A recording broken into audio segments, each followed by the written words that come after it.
चलिए दोस्तों, आज की इस वीडियो में हम लोग शुरू करने जा रहे हैं एज ऑफ सेंसिबिलिटी को, जिसको एज ऑफ जॉनसन भी कहा जाता है। सैमुअल जॉनसन का टाइम था, मतलब मेजर पार्ट थे सैमुअल जॉनसन, और क्रिटिक भी थे उस टाइम के बहुत ही फेमस। और भी छोटे मोटे राइटर्स थे जिन्होंने नोवेल्स लिखना शुरू कर दी थी। दोस्तों, इसी टाइम पर चार पिलर्स, नोवेल्स लिखने के 18th सेंचुरी के चार पिलर्स आए थे। उन सबको डिस्कस करेंगे, साथ ही साथ सारे पॉइंट्स। दोस्तों, छोटी एज नहीं है, बहुत बड़ी एज है, इसलिए डिटेल से डिस्कस करेंगे 30 मिनट की वीडियो में। चलिए शुरू करते हैं, मिलता हूं इस वीडियो के एंड में। तो अब हम शुरू करने जा रहे हैं एज ऑफ सेंसिबिलिटी। इसे एज ऑफ जॉनसन भी कहा जाता है क्योंकि लिटरेचर और क्रिटिसिज्म में सैमुअल जॉनसन इस टाइम पर डोमिनेट कर रहे थे। 1750 से लेकर 1798 तक के टाइम स्पेन को आप एज ऑफ सेंसिबिलिटी कह सकते हैं। देखो, ज्यादातर जो काम किए थे ना इस एज में, वो सैमुअल जॉनसन ने किए थे, इसलिए हम पहले सैमुअल जॉनसन की लाइफ को डिस्कस करेंगे। लेकिन इससे पहले मैं आपको इस एज के बारे में कुछ फैक्ट्स बता देता हूं, जिससे आपको ईजी हो जाए समझना। सबसे पहले तो जितने भी पार्ट्स इस टाइम के थे ना एज ऑफ जॉनसन के, उनको प्रिकर्सर्स ऑफ रोमांटिक रिवाइवल कहा जाता है। मतलब रोमांटिक रिवाइवल आने से पहले जिन्होंने शुरुआत कर दी थी। और एक खास बात ये थी कि पोप की एज की तरह ही इस एज के पोएट्स भी क्लोज्ड कपलेट्स में लिखना पसंद करते थे। और हिस्ट्री में एक बड़ी चीज हुई थी इस टाइम पर, फ्रेंच रेवोल्यूशन 1789 से 1799 तक। कई स्कॉलर्स इस एज को एज ऑफ ट्रांजिशन भी कहते हैं, क्योंकि जॉनसन और गोल्डस्मिथ जैसे राइटर्स स्लैविशली ऑगस्टिन एज के ट्रेडिशंस को फॉलो कर रहे थे एक तरफ, दूसरी तरफ विलियम ब्लेक, रॉबर्ट बर्न्स, ऐसे राइटर्स इमेजिनेशन और इमोशंस को बढ़ावा दे रहे थे। मतलब दो टाइप के ट्रेंड्स को फॉलो करने वाले पोएट्स थे, इसलिए इस एज को एज ऑफ ट्रांजिशन भी कहा जाता है। इसी टाइम पर लिबरलिज्म की एक विचारधारा दुनिया के सामने आई थी। 7 ईयर वॉर हुआ था फ्रांस और ब्रिटेन के बीच में अमेरिका को लेकर। आपको पता ही होगा कि अमेरिका को आज़ाद करवाने में फ्रांस का भी कुछ रूल था। ठीक है, तो ये सब हो गया एज ऑफ सेंसिबिलिटी का बैकग्राउंड। अब बात करते हैं सैमुअल जॉनसन की। सैमुअल जॉनसन की लाइफ को डिस्कस करेंगे दोस्तों इन डिटेल। दोस्तों, ये एक बुक सेलर के बेटे थे। इनके घर के ठीक नीचे इनके फादर की किताबों की दुकान थी। जब ये पैदा हुए तो इनकी फैमिली को डाउट था कि ये जिंदा बच भी पाएंगे या नहीं, क्योंकि बचपन से ही इनको काफ़ी सारी बीमारियां थी और सारी ज़िंदगी बीमारियों ने इन्हें जकड़ के रखा। जैसे ही उस बीमारी से ये रिकवर हुए, फिर दूसरी बीमारी ने इनको पकड़ लिया। एक स्कैरोफुला नाम का इन्फेक्शन होता है जो ट्यूबरक्लोसिस से होता है। उस बीमारी को उस टाइम पर किंग्स ईवल नाम से जाना जाता था। आप सर्च करना, आपको मिलेगा। क्योंकि ऐसा माना जाता था कि जिस इंसान को ये बीमारी हो जाती है उसको रॉयल टच की ज़रूरत पड़ती है। मतलब कोई रॉयल फैमिली का आदमी उस पर हाथ रख दे तो बीमारी ठीक हो सकती है। तो उस वक्त खुद क्वीन एन ने सैमुअल जॉनसन के लिए ये काम किया था। क्वीन एन ने एक एमुलेट करके एक ज्वेलरी होती है, उसका पीस दिया था बीमारियों से बचाने के लिए सैमुअल जॉनसन को, जो जॉनसन ने अपनी पूरी जिंदगी अपने गले में पहन के रखा था, चेन बांध के। तो ऐसा कहा जाता है कि पूत के पांव पालने में दिख जाते हैं। तो बचपन से ही इनकी इंटेलिजेंस के साइन पता लगने लग गए थे इनकी फैमिली को। बहुत छोटी सी एज में इन्होंने पढ़ना लिखना सीख लिया था। मतलब जब इनकी माँ अपनी प्रेयर बुक को साइड में रखकर जाती थी, छोड़कर जाती थी, तो पीछे से ये पढ़कर बोलने लगते थे उस बुक के डायलॉग्स। तो एजुकेशन 3 साल की एज में शुरू हो गई थी। इनकी माँ ने ही शुरू कर दी थी इनको प्रेयर बुक्स पढ़ा पढ़ा कर। इवन इन्होंने एक शू मेकर यानी जूते बनाने वाले से भी पढ़ाई की थी दोस्तों। फिर लैटिन पढ़ने के लिए इनको लिचफील्ड ग्रामर स्कूल भेजा गया। आप देखना, इनकी काफ़ी सारी पोएम्स के अंदर आपको लैटिन इन्फ्लुएंस जरूर मिलेगा। देखो दोस्तों, इस टाइम तक ये पक्का नहीं था कि सैमुअल जॉनसन की पढ़ाई कंप्लीट हो भी पाएगी या नहीं, क्योंकि इनके फादर पर भारी कर्जा हो गया था, जिससे इनकी पढ़ाई कंटिन्यू नहीं रख सकते थे वो लोग। तो जॉनसन ने क्या किया था, उस वक्त किताबें सिलने का काम शुरू कर दिया था। तो ज़्यादातर टाइम इनको अपने फादर की बुक शॉप में टाइम गुजारने को मिलता था। तो वहीं पर पढ़ पढ़ कर इन्होंने काफ़ी कुछ सीख लिया। फैमिली गरीब थी लेकिन पढ़ने की इच्छा थी, तो रास्ता निकलना था। प्रकृति ने एक रास्ता निकाला कि इनकी माँ की दूर की बहन की डेथ हो गई और वो अपने पीछे कुछ पैसा छोड़ गई, जिससे जॉनसन की आगे की पढ़ाई कंटिन्यू हो सकी। इन्हें पेम्ब्रॉक कॉलेज में भेजा गया, जो कि ऑक्सफोर्ड यूनिवर्सिटी का पार्ट था उस टाइम पर। लेकिन दोस्तों, पढ़ाई के साथ साथ दूसरे खर्चे भी होते हैं, वो कौन संभाले। तो वहाँ पर इनका एक दोस्त बन गया, एंड्रयू कॉबेट। और एंड्रयू के अलावा काफ़ी सारे दोस्तों ने इनको सपोर्ट किया। दोस्तों की सपोर्ट की वजह से जॉनसन की पढ़ाई अच्छी चल रही थी। वहाँ एक टीचर ने जॉनसन से बोला कि क्रिसमस आ रहा है, तो उसके लिए तुम अलेक्जेंडर पोप की पोएम थी, एक पोप का वर्क था मसीहा, उसको लैटिन में ट्रांसलेट करो क्योंकि तुम्हारी लैटिन अच्छी है। तो जॉनसन ने लगभग आधे दिन के अंदर, सिर्फ आधे दिन के अंदर उस ट्रांसलेशन को ख़त्म कर दिया, क्योंकि इनको लगा इस ट्रांसलेशन के बदले में उनको पैसा मिलेगा। पैसा तो नहीं मिला, लेकिन अप्रिसिएशन बहुत मिला, तारीफें खूब मिली। देखो दोस्तों, क्रिसमस जो होता है ना, अंग्रेज़ों के लिए एक ऐसा त्यौहार होता है जिसे हमारे यहाँ दिवाली की तरह मनाया जाता है। तो जॉनसन की पढ़ाई को लेकर इतनी दीवानगी थी, इस लेवल की दीवानगी थी कि क्रिसमस की छुट्टियों में भी ये पढ़ते रहते थे। बीच में एक ऐसा टाइम भी आया जैसे लगा कि इनको बीच में ही इनकी पढ़ाई छोड़नी पड़ेगी, लेकिन फिर ऑक्सफोर्ड से इन्होंने एमए कर लिया, ट्रिनिटी कॉलेज से डॉक्टरेट की डिग्री भी ले ली। देखो करियर की बात करूं, अब मैं करियर पर चल रहा हूं। इन्होंने करियर शुरू किया था स्कूल में पढ़ाकर एज अ टीचर, लेकिन उस टाइम पर इनके पास में डिग्री नहीं थी, तो एक बंदा था जिसने इन्हें बिना डिग्री के हायर कर लिया। लेकिन उस स्कूल में इनसे नौकरों की तरह काम करवाया जाता था। एक बीमारी थी इनको, पब्लिक लाइफ में इस तरह से काम नहीं कर सकते थे, ऊपर से नौकरों की तरह काम करवा रहा था, तो इन्होंने स्कूल छोड़ दिया। फिर इन्होंने अपने एक दोस्त थॉमस वॉरेन की मदद की बर्मिंघम जनरल को शुरू करने में। इसके बाद इन्होंने अपने दोस्त की विडो एलिजाबेथ पॉटर के साथ में शादी कर ली, जब वो लेडी 45 साल की थी और उस लेडी के 3 बच्चे थे। दोस्तों जॉनसन की एज इस वक्त 25 साल थी और वो 45 साल की औरत से शादी करने वाले थे। तो बहुत लोगों ने नाटक किया इनकी शादी को लेकर, लेकिन एलिजाबेथ क्या बोलती थी, अपनी बेटी को बोलती थी कि आज तक मैं जितने भी लोगों से मिली हूं ना, जॉनसन उनमें से सबसे इंटेलिजेंट आदमी है। एलिजाबेथ जॉनसन के क्लोज फ्रेंड की वाइफ थी जिसकी डेथ हो गई थी। एलिजाबेथ विडो थी, तो 45 साल की एलिजाबेथ से इन्होंने शादी कर ली और दहेज के जो पैसे मिले उन पैसों से जॉनसन ने सोचा कि अपना खुद का स्कूल खोलूंगा। तो एडियल हॉल नाम का एक स्कूल खोला, लेकिन इसमें बर्बादी हो गई क्योंकि बच्चे 3 ही आते थे, प्राइवेट स्कूल था। और उन्हीं 3 बच्चों में से एक फेमस एक्टर भी था दोस्तों उस टाइम का, गैरिक नाम का। सिर्फ 1 साल के अंदर अंदर इनको स्कूल बंद करना पड़ा।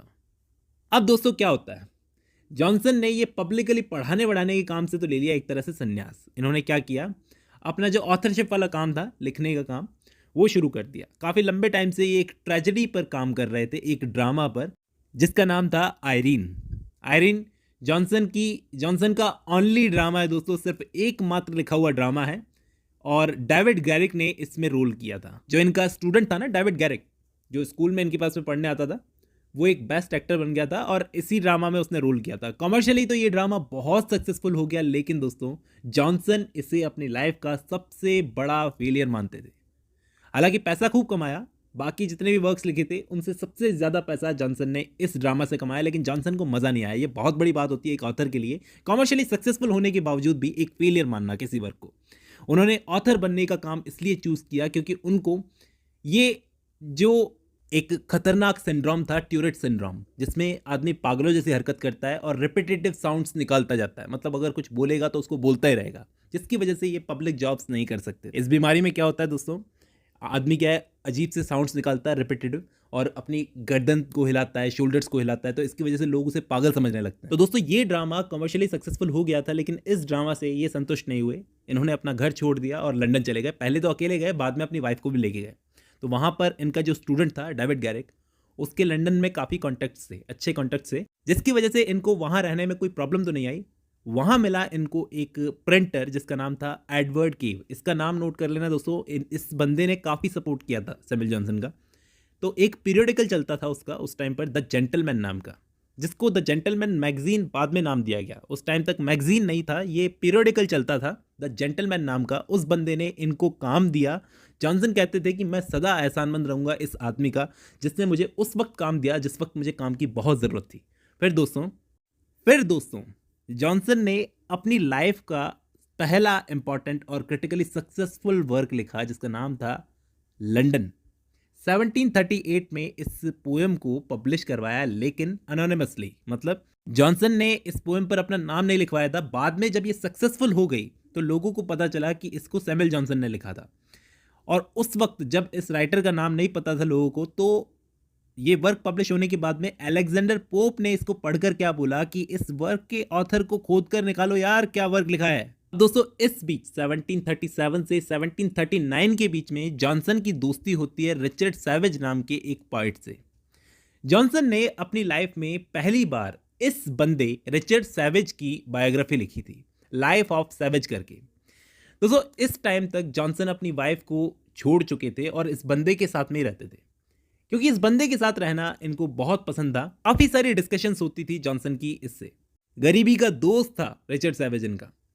रिचर्ड सैवेज के साथ मिलकर डिस्कशंस होती थी, लेकिन रिचर्ड सैवेज चला गया था, बाद में उसकी डेथ हो गई थी। तो एडवर्ड केव ने सैमुअल जॉनसन को कहा था कि आप इसकी बायोग्राफी लिखो। तो आपसे एक क्वेश्चन बन सकता है कि सबसे पहले किसकी बायोग्राफी लिखी थी? रिचर्ड सैवेज की बायोग्राफी लिखी थी दोस्तों। रिचर्ड सैवेज की बायोग्राफी लिखने के बाद इनको मिलता है इनकी जिंदगी का सबसे इंपॉर्टेंट काम, सबसे बड़ा काम। 1746 के आसपास कुछ पब्लिशर्स ने इनको अप्रोच किया कि आप इंग्लिश लैंग्वेज में एक ऑथोरेटिव डिक्शनरी लिखो सर। तो एक पब्लिशर था उस टाइम पर, विलियम स्ट्रेहन नाम का।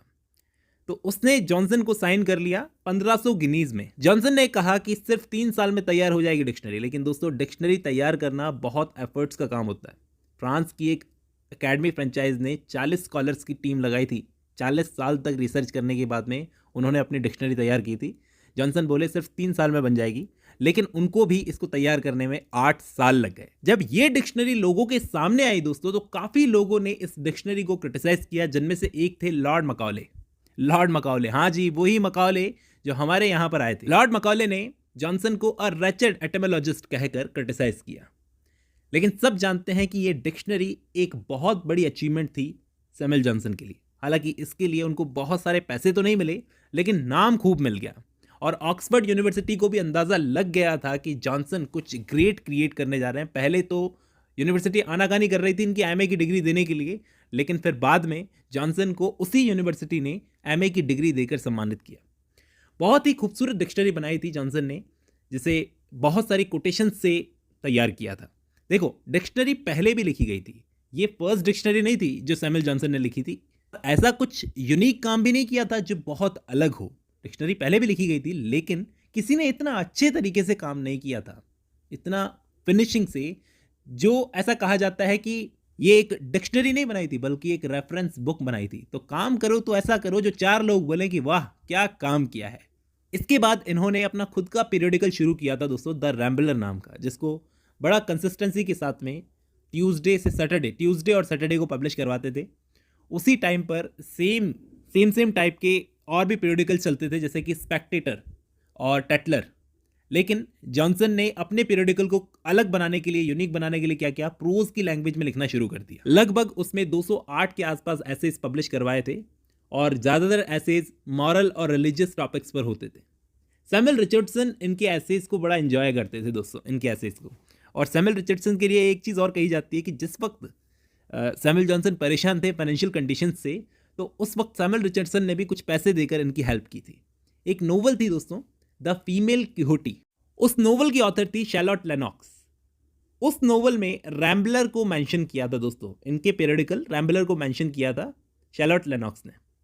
फिर आती है जॉनसन की most famous poem the vanity of human wishes. इस पोएम के बारे में मैं आपको एक चीज बता दूं, ये उस टाइम पर दोस्तों कमर्शियली सक्सेसफुल नहीं हुई थी, लेकिन क्रिटिकली इसको बड़ा सेलिब्रेट किया गया था। कुछ ही कॉपीज बिकी थी लंदन में इसकी, लेकिन फिर बाद में इसको बहुत फेम मिल गई। बहुत इंपॉर्टेंट वर्क है the vanity of human wishes. इस दौरान उन्होंने आइडलर नाम की एक और सीरीज लिखी थी। एक रैम्बलर लिखा था, फिर आइडलर लिखा था, इन दोनों के नाम नोट कर लो। और इस बीच में एक शॉर्ट फिलोसॉफिकल नोवेला भी लिखी थी रेसलस नाम की। इस नोवेला का दूसरा नाम था द चॉइस ऑफ लाइफ। दोस्तों, ऐसा कहा जाता है कि पैसों की कमी की वजह से इस वर्क को लिखा था सिर्फ 1 हफ्ते में सैमुअल जॉनसन ने, क्योंकि उस टाइम पर इनकी माँ का अंतिम संस्कार था और उसके लिए इनको पैसे चाहिए थे, इसलिए रेसलस को इन्होंने लिखा। अब इस बात में कितनी सच्चाई है, ये ऑथेंटिक प्रूफ मेरे पास नहीं है। दोस्तों, सैमुअल जॉनसन को अपनी लाइफ में सबसे ज़्यादा टाइम लगा था शेक्सपियर को पढ़ने में और लिखने में। उन्होंने क्या किया था, शेक्सपियर के ड्रामास को पहले ठीक से पढ़ा और बोले कि जितनों ने भी शेक्सपियर को अभी तक एडिट किया है ना, उन सब के एडिशंस में कुछ ना कुछ प्रॉब्लम्स थी, कुछ ना कुछ एरर्स थे। तो इन्होंने सोचा कि ये खुद इस काम को अपने जिम्मे लेंगे और इसको कंप्लीट करेंगे। तो इन्होंने सोचा कुछ महीनों में इसको कंप्लीट कर लेंगे। इन्होंने शुरुआत की थी मैकबेथ को पढ़ने से, लेकिन दोस्तों इनको इसको कंप्लीट करने में सालों लग गए। और सालों तक काम करते करते जब ये वर्क नहीं आया तो लोग परेशान हो गए, इनको परेशान करने लगे। दोस्तों, पैसों की कमी थी, जॉनसन को ज़िंदगी भर खाती रही, लेकिन काम पूरा करना था और किया भी। 1765 में इन्होंने प्रीफेस टू शेक्सपियर नाम का एक वर्क लिखा था जो बहुत ही ज़्यादा फेमस है। उससे पहले इन्होंने शेक्सपियर के वर्क्स की और ओल्ड एडिशंस जो थे उनको ठीक किया था जॉर्ज स्टीवंस के साथ मिलकर। क्यों? इनको लगता था कि शेक्सपियर के ड्रामास को ठीक करने की ज़रूरत है, क्योंकि इससे पहले ऐसा इनका मानना था कि शेक्सपियर के ड्रामास सिर्फ एक्टर्स के लिए लिखे गए थे, स्क्रिप्ट की तरह, और अभी तक इनमें करेक्शन नहीं हुआ है, जिसकी वजह से इनको शुरू करना था। तो इन्होंने मैकबेथ से शुरू किया, जो कि शेक्सपियर की सबसे फेमस ट्रेजेडी है। और इसके अलावा इन्होंने 52 पार्ट्स की बायोग्राफी भी लिखी है दोस्तों। लिटरेरी क्रिटिसिज्म की बात करूँ तो जॉनसन को मिल्टन की पोइट्री बिल्कुल पसंद नहीं थी, क्योंकि उनका मानना था कि बेस्ट पोइट्री हमेशा कंटेम्प्रेरी लैंग्वेज में लिखी जानी चाहिए, जबकि उनके हिसाब से मिल्टन बड़ी डेकोरेटिव लैंग्वेज का यूज़ करते थे और थॉमस ग्रे अपने कंटेम्प्रेरी को भी उन्होंने क्रिटिसाइज किया। सैमुअल जॉनसन की बात हम बात करते हैं Anglo Irish novelist, playwright, poet Oliver Goldsmith की। दोस्तों इनको जाना जाता है इनकी famous work Vicar of Wakefield के लिए, 1766 का वर्क है और इनकी एक पास्टल पोएम है, पूरा कलेक्शन है जिसका नाम है डेजर्टेड विलेज। उसमें से स्कूल मास्टर नाम की जो पोएम है वो मैं पढ़ा चुका हूँ, 1770 का वर्क था ये। और गुड नेचर्ड मैन और शी स्टूप्स टू कॉन्कर ये भी पढ़ा चुका हूँ। क्लासिक बच्चों की कहानी भी लिखी है इन्होंने, the history of little goody two shoes, 1765 का वर्क है। हॉरेस वॉलपोल ने इनको एक नाम दिया था इंस्पायर्ड इडियट। बहुत ज़्यादा वैरायटी में वर्क्स लिखा करते थे, इसलिए विकर ऑफ वेकफील्ड ऐसा माना जाता है इनकी एकमात्र नोवेल है दोस्तों। उस एज में नोवेल पर एक्सपेरिमेंट करना शुरू कर दिया था इन्होंने। इस वर्क में एक बड़ी फेमस लाइन है दोस्तों, उसको नोट कर लेना, हो सकता है आपसे पूछी जाए। I love everything that is old, old friends, old times, old manners, old books, old wines. She stoops to conquer जो वर्क था इनका 1773 का, ये एक रोमांटिक कॉमेडी प्ले है दोस्तों, ड्रामा है, जिसका पहले इन्होंने टाइटल रखा था मिस्टेक्स ऑफ अ नाइट, लेकिन बाद में शी स्टूप्स टू कॉन्कर नाम रख दिया गया। दो नाम है, ध्यान रख लेना, नोट कर लेना। सिर्फ एक रात की कहानी है, लेकिन एक रात में आपको हंस हंस के पेट में दर्द हो जाएगा। मैं लिंक डाल दूंगा डिस्क्रिप्शन में इस ड्रामा की। शी स्टूप्स टू कॉन्कर ये एक फ्रेज थी जिसका यूज किया था एफ्रा बेन ने अपने वर्क द रोवर में, बाद में वहां से उधार लिया इन्होंने। और इस प्ले का जो प्रोलॉग है उसके अंदर एक फेमस लाइन है, all is not glitters, all is not gold that glitters. तो आपको ये सारी चीजें, इंपॉर्टेंट चीजें आपको नोट करते हुए चलनी चाहिए। ऑलिवर गोल्डस्मिथ के बाद रॉबर्ट बर्न्स, इनके बहुत सारे नाम थे दोस्तों, Robbie Burns, rabi Burns, Scotland का नेशनल पोएट माना जाता था इनको। ये पैदा हुए थे आयरशायर नाम की जगह पर, इसलिए इनको बार्ड ऑफ आयरशायर भी कहा जाता है, और स्कॉटिश डायलेक्ट में लिखना पसंद करते थे। इनकी इंपॉर्टेंट पोएम्स के नाम नोट कर लो। अ रेड रेड रोज सबसे फेमस पोएम है इनकी, a man for a that, to a louse, to a mouse, और होली विलीज प्रेयर। एक पोएम है क्वार्टर सैटरडे नाइट, इसको इन्होंने स्पेंसेरियन स्टेंजा में लिखा था दोस्तों। इनके बाद में विलियम कॉलिंस, जिन्होंने ओरिएंटल एक्लॉग्स को लिखा था, और पर्सियन एक्लॉग्स को भी इन्होंने लिखा था। सॉन्ग्स फ्रॉम शेक्सपियर सिम्बलिन ये वर्क भी निकाई है। One on the death of Thompson ये वर्क भी निकाई है। अगर मैं इनकी सबसे फेमस पोएम की बात करूं तो दोस्तों वो थी ओड टू इवनिंग, जरूर आपके सिलेबस में शामिल की गई होगी। बहुत फेमस पोएम है और बहुत टफ भी है। आधी पोएम पढ़ा रखी है, आधी कभी और पढ़ाऊंगा। ओड्स लिखने में तो इनका कोई जवाब नहीं था, 12 ओड्स की सीरीज लिखी है इन्होंने, एक पूरी। इनके बाद में सैमुअल रिचर्डसन, ऐसा कहा जाता है कि इन्होंने इंग्लिश लैंग्वेज में फर्स्ट मॉडर्न नोवेल लिखी थी, जो भी लेटर्स की फॉर्म में। बहुत नया तरीका था। जिन नोवेल्स का नाम था पैमेला और क्लैरिसा, ये एक प्रिंटर थे और वर्किंग गर्ल्स के कांटेक्ट में बहुत ज़्यादा थे, इसलिए इनको एक्सपीरियंस हो गया कि गर्ल्स कैसे लिखेंगी, उसी हिसाब से ये लिखा करते थे। इनके वर्क्स पैमेला, देखो दोस्तों, पैमेला बहुत ही फेमस वर्क है इंग्लिश लिटरेचर का। इसको इन्होंने 4 वॉल्यूम्स में पब्लिश किया था 1740 से 1741 तक, यानी इन 2 सालों के अंदर, 1 साल के अंदर इन्होंने वॉल्यूम्स में इसको पब्लिश किया था। फिर देखो इनके वर्क्स के रिस्पॉन्स में हेनरी फील्डिंग ने अपना वर्क लिखा था the history of Tom Jones, और टॉम जॉन्स के रिस्पॉन्स में इन्होंने लिखा था the history of Charles Grandison नाम का वर्क 1753 का। इसको भी 7 वॉल्यूम्स में ही लिखा गया था। सैमुअल रिचर्डसन का सबसे पहला मेजर वर्क था यंग मैन पॉकेट कंपेनियन। ये वर्क 1733 में आया था।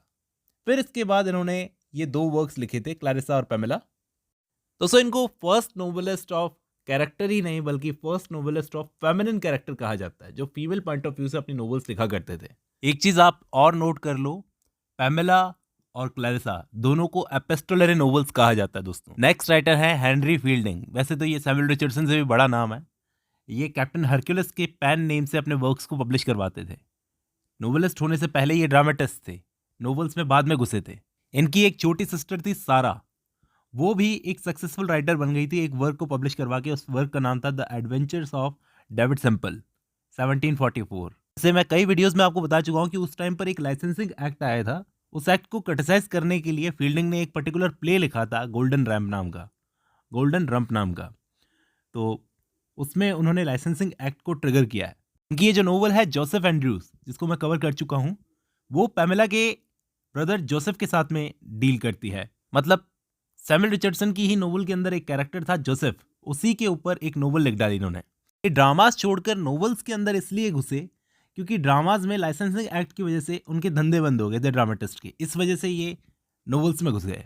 ऐसा कहते हैं कि उस वक्त 4 व्हील्स थे 18th सेंचुरी की नोवेल्स के, जिनमें से एक ये थे, बाकी 3 थे रिचर्डसन, टोबायस स्मॉलेट और लॉरेंस स्टर्न।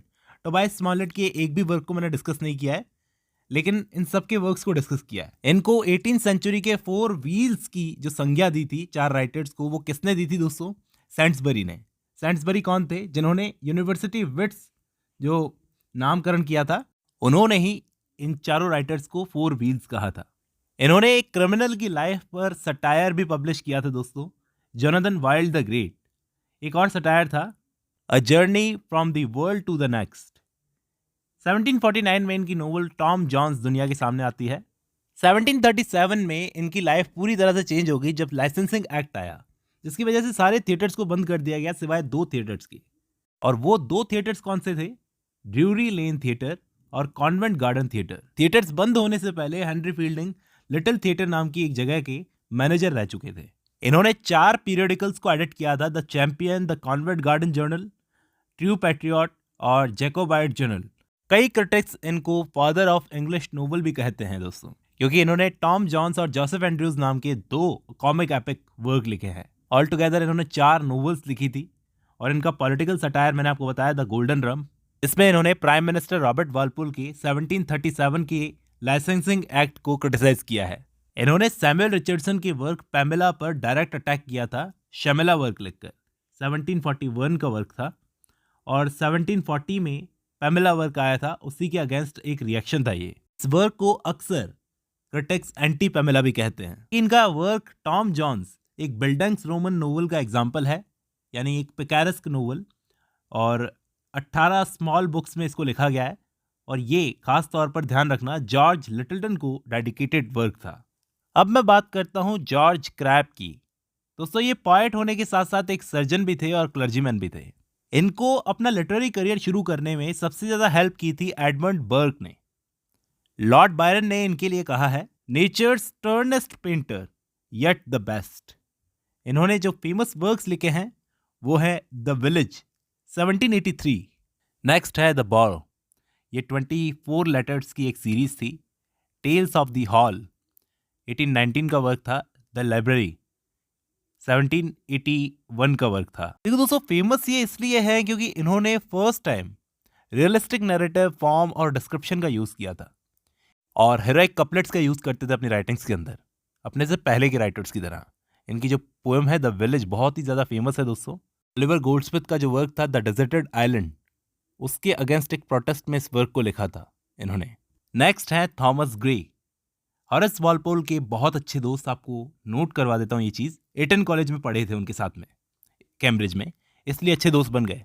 इनके एक बहुत अच्छे दोस्त और थे रिचर्ड वेस्ट। उनकी डेथ पर इन्होंने एक सोनेट लिखी, the sonnet on the death of Richard West. Serious poems तो ऐसा मान लो इस वर्क के बाद ही लिखना शुरू की इन्होंने। ऐसा माना जाता है कि ये पेंडेरिक ओड्स बहुत अच्छी लिखते थे। ईटन कॉलेज पर भी इन्होंने ओड लिखी है।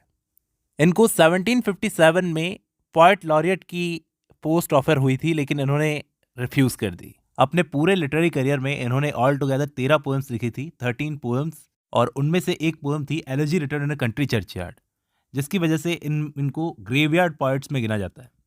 देखो दोस्तों, वॉलपोल ने इनके लिए लिखा था, he never wrote anything easily but thinks of humour. कुछ लाइट वर्ड्स भी इन्होंने लिखी है, लाइट पोएम्स, जैसे अपने दोस्त हॉरेस वॉलपोल की कैट के मर जाने पर इन्होंने एक ओड लिख डाली, ode on the death of favourite cat. दोस्तों ये एक मॉक एलिजी है ओड होने के साथ साथ। ये और इनके साथी पोएट्स राइटर्स का एक ग्रुप था, Horace Walpole, Richard West, Thomas Ashton at Eton, मतलब ईटन नाम की जगह पर, मतलब जहाँ पर ये पढ़ते थे वहाँ पर एक ग्रुप बना रखा था जिसको क्वाड्रुपल अलायंस कहा जाता था। इनका जो मास्टरपीस वर्क है वो है elegy return in a country churchyard. पहले मुझे ये पोएम पसंद नहीं थी कुछ खास दोस्तों, लेकिन इसके अंदर बहुत सारी कोटेशंस हैं। मतलब बाद में इसका मतलब समझ में आया, जब मैच्योरिटी आती है तो आपको समझ में आता है कि ये पोएम बहुत गहराई में लिखी हुई है। इसी पोएम के अंदर एक फ्रेज है, far from the madding crowd. इस फ्रेज से थॉमस हार्डी ने अपनी एक नोवेल का नाम रख दिया, far from the madding crowd. देखो दोस्तों, इनके बाद अब जो मैं नाम लेने जा रहा हूं उनको आप जरूर नोट करोगे, जिसका नाम है विलियम कूपर, जिनके लिए एस.टी. कॉलरिज, जो कि फर्स्ट जनरेशन रोमांटिक पोएट थे, उन्होंने कहा था द बेस्ट मॉडर्न पोएट। इनको, विलियम कूपर को कहा था उन्होंने। इनकी एक फेमस फ्रेज है, God moves in a mysterious way his wonders to perform. इनके work light shining out of darkness में ये फ्रेज थी। इन्होंने और एक फेमस पोएम लिखी है, द निग्रोज कंप्लेंट, 1788 की। देखो, ये बहुत ज़्यादा फेमस हो गए क्योंकि उस वर्क के अंदर, द निग्रोज कंप्लेंट जो थी, उसमें मार्टिन लूथर किंग जूनियर का नाम आपने ज़रूर सुना होगा। उन्होंने इनकी कुछ कोटेशंस का यूज़ किया अपने सिविल राइट्स मूवमेंट में। विलियम वर्ड्सवर्थ ने भी इनकी पोएम यार्डली ओक के लिए इनकी बड़ी तारीफ की है। कूपर ने बहुत सारी एंटी स्लेवरी पोएम्स लिखी है दोस्तों। ऐसा भी एक राइटर आया था जिसने एंटी स्लेवरी पोएम्स लिखी थी, और न्यूटन के अच्छे दोस्त थे ये, फिजिशियन न्यूटन। इनका जो सबसे फेमस वर्क है, द टास्क, उसका नाम जरूर ध्यान में रखना दोस्तों। उस पोएम को 6 बुक्स में बांटा है, 1785 का वर्क है। लगता है आपसे 6 बुक्स के नाम भी पूछे जाएं, the sofa, the time piece, the garden, the winter evening, the winter morning walk, the winter walk at noon. ये 6 बुक्स हैं। लास्ट में एक दो चीज़ें और नोट कर लो। इन्होंने एक फेमस कोट लिखी है द टास्क नाम के वर्क में, God made the country and man made the towns. अब हम बात करते हैं एक स्कॉटिश लॉयर और बायोग्राफर जेम्स बॉसवेल की। इनको आप ऐसे याद रखो कि इन्होंने सैमुअल जॉनसन की बायोग्राफी लिखी थी दोस्तों। हैरोल्ड ब्लूम ने कहा था इनके लिए कि इन्होंने सैमुअल जॉनसन की बायोग्राफी इंग्लिश लिटरेचर में सबसे ग्रेटेस्ट बायोग्राफी लिखी है, बॉसवेल ने। और वो बायोग्राफी पब्लिश हुई थी 1791 में। दोस्तों, ये भी स्लेवरी के अगेंस्ट ही लिखा करते थे। इन्होंने एक फेमस वर्क लिखा है, the universal empire of love. उसके अंदर ये चीज़ साफ देखने को मिलती है। इनके इंपॉर्टेंट जनरल्स के नाम आपको मैं बता देता हूँ। सबसे पहले लंडन, द ग्रेट बायोग्राफर, दो तो जनरल्स थे। और मेजर वर्क्स की अगर मैं बात करूँ तो सैमुअल जॉनसन की बायोग्राफी 1791 का वर्क था, 2 वॉल्यूम से पब्लिश हुआ था, नो अबॉलिशन ऑफ स्लेवरी। यही 2 चीज़ें हैं जो आपको ध्यान में रखनी है। नेक्स्ट है एडमंड बर्क। वैसे तो इनका इतना बड़ा नाम नहीं है, एक प्रोज राइटर थे, और मैथ्यू आर्नोल्ड ने इनके लिए लिखा था as our greatest prose writer. इनके एक वर्क का नाम नोट कर लो ज़्यादा से ज़्यादा, reflection on the revolution of France. इसी एज के एक और राइटर थे दोस्तों, एडवर्ड गिबन। ये एक हिस्टोरियन थे और इन्होंने एक फेमस हिस्टोरिकल वर्क लिखा है, the history of decline and fall of Roman empire. ये वर्क 6 वॉल्यूम्स में पब्लिश हुआ था, 1776 से 1788 तक। इनको भी दोस्तों मैन ऑफ लेटर्स कहा जाता है, और इनकी एक फेमस कोट है, I sighed as a lover and obeyed as a son. दोस्तों, जब भी इंग्लिश नॉवेल्स की बात होती है ना, तो 18th सेंचुरी में 4 व्हील्स में टोबायस स्मॉलेट का नाम भी आता है, लेकिन इनकी कोई बात नहीं करता। ये प्रोफेशन से, बाय प्रोफेशन, एक सर्जन थे, और अपने famous work the adventures of Rodrick random के लिए जाने जाते हैं। ये वर्क एक पिकैरेस्क नोवेल था। उन्होंने एक और वर्क लिखा है, the adventures of Ferdinand count fathom. Doctor Samuel Johnson ने इनको कहा था the great charm of literature. ये सब इनके इंपॉर्टेंट वर्क्स के नाम हैं, इनको नोट कर लेना दोस्तों। बात करते हैं लॉरेंस स्टर्न की। ये भी दोस्तों 4 व्हील्स में से थे, एक एंग्लो आयरिश नोवेलिस्ट और एक एंग्लिकन क्लर्जीमैन, मतलब धर्म के साथ में जुड़े हुए थे। इनका फेमस वर्क है ट्रिस्ट्रम शैंडी, जेंटलमैन। अब ट्रिस्ट्रम शैंडी के बारे में सबको पता है, लेकिन इसी के साथ एक और वर्क था जिसके बारे में आपको ध्यान में रखना है, कोई भी पूछ सकता है, sentimental journey through France and Italy. ये इसी के साथ साथ सर्मन्स और मेमोयर्स भी लिखते थे दोस्तों। ट्रिस्ट्रम शैंडी एक नोवेल ऑफ डाइग्रेशन है, मतलब इसके अंदर जो मेन इवेंट्स हैं उनको डिले किया जाता है बहुत ज़्यादा। इसको अगर हम फर्स्ट ग्राफिक नोवेल कहें तो गलत नहीं होगा, क्योंकि बहुत सारे ग्राफिकल डिवाइस इसके अंदर यूज़ हुए हैं। साथ ही साथ डबल मीनिंग लैंग्वेज का भी बहुत ज़्यादा यूज़ किया है। एक एंग्लिकन प्रीस्ट ऐसी चीज़ें लिखता है तो आप सोचो उस टाइम की जो एज ऑफ एनलाइटनमेंट कैसी रही होगी। जैसे मैंने इस नोवेल को अच्छे से कवर कर रखा है, उसकी लिंक में मैं आपको डिस्क्रिप्शन में डाल दूंगा। इनके बाद हैं जेम्स मैकफर्डसन। दोस्तों, पहला तो ये एक स्कूल मास्टर थे। इन्होंने 2 एपिक पोएम्स लिखी है, दूसरा फिंगल और टेमोरा। नेक्स्ट हम बात करेंगे थॉमस चैटरटन की, जिन्होंने 12 साल की उम्र से लिखना शुरू कर दिया था। इनके इंपॉर्टेंट वर्क्स के नाम आप याद रखो।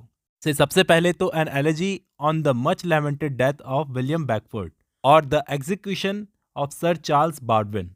चैटरटन के लिए जॉन कीट्स ने अपनी कुछ सोनेट्स लिखी हैं, और कीट्स का जो फेमस वर्क एंडीमियन है उसके अंदर भी इनका एक रेफरेंस है दोस्तों। नेक्स्ट है जेम्स थॉमसन, जो अपनी 3 फेमस पोएम्स के लिए जाने जाते हैं। रूल ब्रिटानिया, ये एक नेशनल सॉन्ग बन गया था इंग्लैंड का, मतलब नेशनल सॉन्ग है rule Britannia. Castle of indolence और द सीजन्स के लिए इनको ग्रेवयार्ड पोएट कहा जाता है दोस्तों। इस द सीजन्स को इन्होंने 1726 से 1730 तक पब्लिश करवाया था और ब्लैंक वर्ड्स में लिखा था दोस्तों। नेक्स्ट हम बात करते हैं एक फीमेल राइटर की, फैनी बर्नी। दोस्तों सैमुअल जॉनसन ने इनको हिज लिटिल कैरेक्टर मॉन्गर कहा था। इनका जो फेमस वर्क है वो एवेलिना है। ये एक नोवेल है जो इन्होंने अनोनिमसली पब्लिश करवाई थी 1788 में। एक एपिस्टोलरी नोवेल है जो सेंटिमेंटल भी है, 3 वॉल्यूम्स में पब्लिश हुई थी। लास्ट में अगर मैं इस एज के famous play right Richard Sheridan की बात ना करूं तो बड़ी नाइंसाफी होगी दोस्तों। ये एक आयरिश प्ले राइट और पोएट थे। इन्होंने 2 फेमस वर्क लिखे हैं, राइवल्स और school of scandals. School for scandal, इन दोनों को कवर कर रखा है मैंने। ये उस वक्त रॉयल थिएटर और ड्यूरी लेन थिएटर दोनों के ऑनर थे दोस्तों। इनकी जो बायोग्राफी लिखी थी वो थॉमस मूर ने लिखी थी दोस्तों, एक आयरिश राइटर थे ये भी। में एक चीज़ और नोट कर लो, इनका वर्क स्कूल फॉर स्कैंडल जो है 1777 का, उसका एपिलॉग जॉर्ज कॉलमन ने लिखा था, जॉर्ज कॉलमन द एल्डर। वर्क को इन्होंने कॉमेडी ऑफ मैनर्स में लिखा था और लास्ट लाइन जो थी इसकी वो ये थी, even scandal dies if you approve. उम्मीद करता हूँ इस वीडियो में आपको पूरी एज ऑफ सेंसिबिलिटी समझ में आई होगी दोस्तों। आज की इस वीडियो में बस इतना ही। अब जब आपने ये वीडियो खत्म कर ली तो मैं उम्मीद करता हूं आपको ये पूरी एज समझ में आई होगी दोस्तों। अब इसके बाद हम लोग रोमांटिक एज पर चलेंगे। रोमांटिक एज में जो भी फैक्ट्स मैंने पहले नहीं बताए वीडियोस के अंदर वो अगली वीडियो में डिस्कस करूंगा। चलिए आज की इस वीडियो में बस इतना ही, मिलता हूं नेक्स्ट वीडियो में।